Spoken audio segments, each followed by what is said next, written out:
Hello, and welcome to the Music Production Podcast. This is your host, Brian Funk.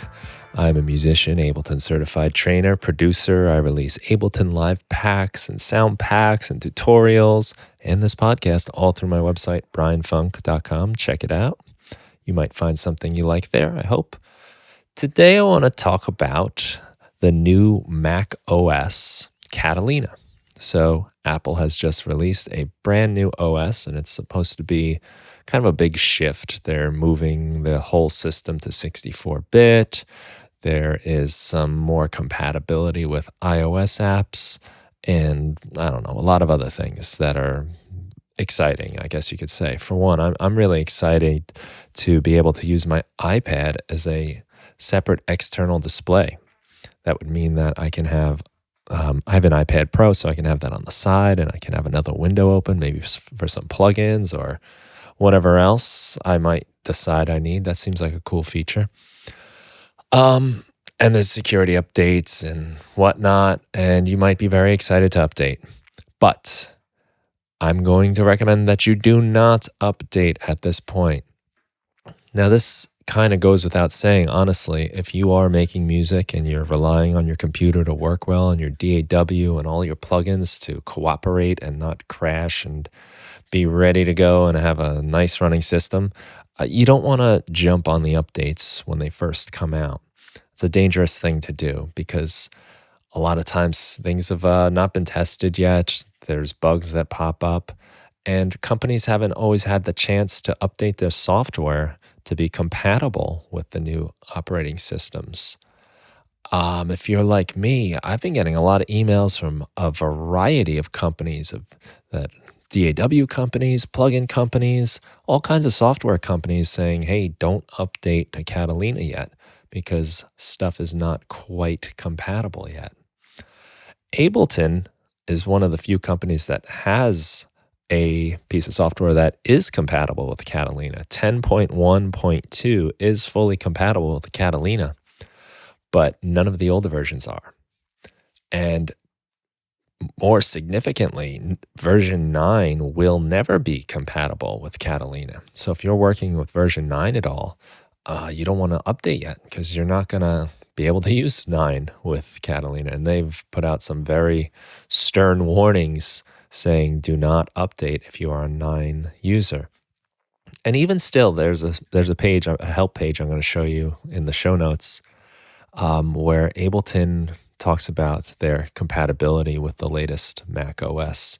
And this is a page they always have up where they talk about their compatibility. And they do say that Live 10.1.2 is fully compatible. But the next question is, should I update to Catalina now? And they say, no, we highly recommend not to update your OS to Catalina yet. And that sentence is in bold. They're emphasizing that. So the reason why is that many of our plugins, maybe some of the firmware for our audio interfaces or MIDI controllers, might not be up to date and not be ready to work in Catalina. So this might mean that you can open Ableton Live, but you're going to get a lot of notices about different plugins that don't work, or maybe suddenly your MIDI controller isn't working. It's a really bad idea if you are counting on your computer to work well to make music, which I'm sure many of you are if you're listening to this podcast, especially if you have any sort of professional or commercial interest. No one is going to want to hear that you can't finish the job because your computer is updated and all of that. If by chance you have made the mistake of updating early and running into these problems, there are some instructions online, which I'll share too in the show notes, on how you can downgrade back to your previous operating system. The easiest of which would be if you had a time machine backup, which I really hope you do. I hope you're doing that. I mentioned it a couple episodes ago that I have a hard drive that crashed with my backups.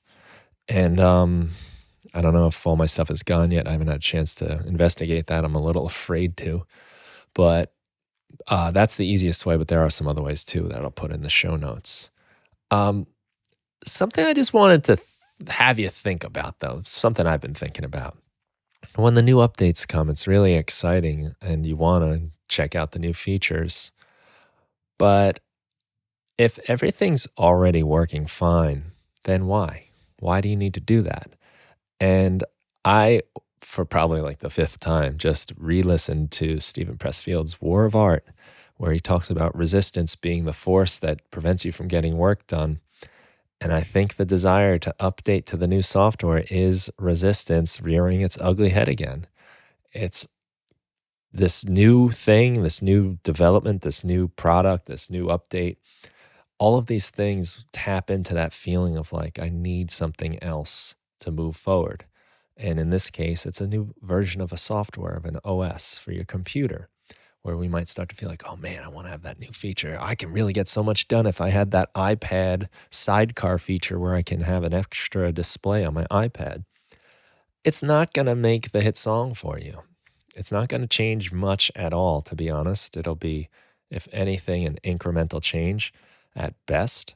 At worst, it'll be something that you aren't getting to work properly at first, and then you spend your time, instead of making music, trying to figure out why Sidecar on my iPad isn't working.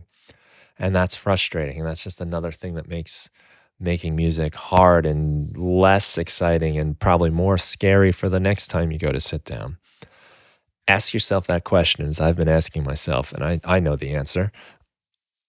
Is this a form of resistance? Is this you kind of copping out of getting to work and actually doing something?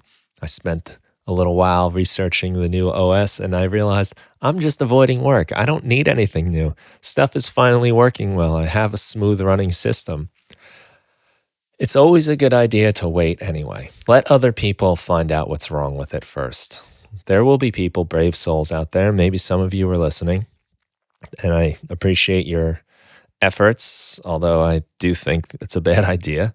But there are people that will test these things out, that will discover the problems, that will send the reports in and make the posts and do the forum stuff and help it so that we all get a better running system later on in the future.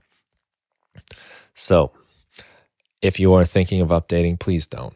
Please don't. Save yourself the trouble. How about this? Updating takes, they say this is such a huge update, it's about an hour. That's what I read somewhere. How about you spend that hour making some music? Think of what you could get done in some in some highly focused time of an hour to do something productive for your music. Finish a track, move something forward, start something new. Anything, even organize your samples or your library or something. It'd be better spent than upgrading to this new OS, because so many companies are sending out these emails and warnings. And I have to imagine it takes a lot for them to want to do that. I mean, email marketing isn't cheap. It costs money every time they send out an email. And who wants to be the company saying, we're not ready for the new software? I don't think anybody really wants to be in that position. So to send out an email, and there are a lot of companies sending these out, it's probably the last thing they want to do. Of course, you want to be ready to go on launch day, but this is a major update, and it's going to take a little time for everyone to sort of catch up with it. So my advice, be patient, be happy everything's working well. We often take for granted how nice it is to have a working system. And we really don't think about how nice it is to have a working system until something isn't working. It's like when you get sick. You feel fine most of the time, then you get a nasty cold or something, and then you remember how nice it is to be healthy. Don't take it for granted. If your stuff is working well, go with it and take advantage of it now. Make something. I hope that helps. I hope you're not experiencing any trouble from the update. I do hope you wait a little while. For the last update of Mojave, I think I waited till around February or March before I updated, which was probably a good 6 months after it was released. And nothing happened. Nothing went wrong. I didn't get struck by lightning because I was one OS behind. In fact, life was good. And then when I finally did update, everything was working smooth, and it's been working smooth for the most part ever since. So it's always a good idea to wait it out a little bit. Thanks a lot for listening. This is Brian Funk. You can check out all of my work at brianfunk.com, tutorials, sound packs, sample packs, Ableton Live instruments and effects. This podcast and about 132 other episodes of it, as well as future episodes to come. And if you are enjoying the show, I would love it if you would head over to, say, iTunes or Spotify or Stitcher or wherever you're getting your podcast and leave a review. It really helps the show pop up on searches and gives it some credibility and makes me happy. So thanks a lot for listening and have a great day.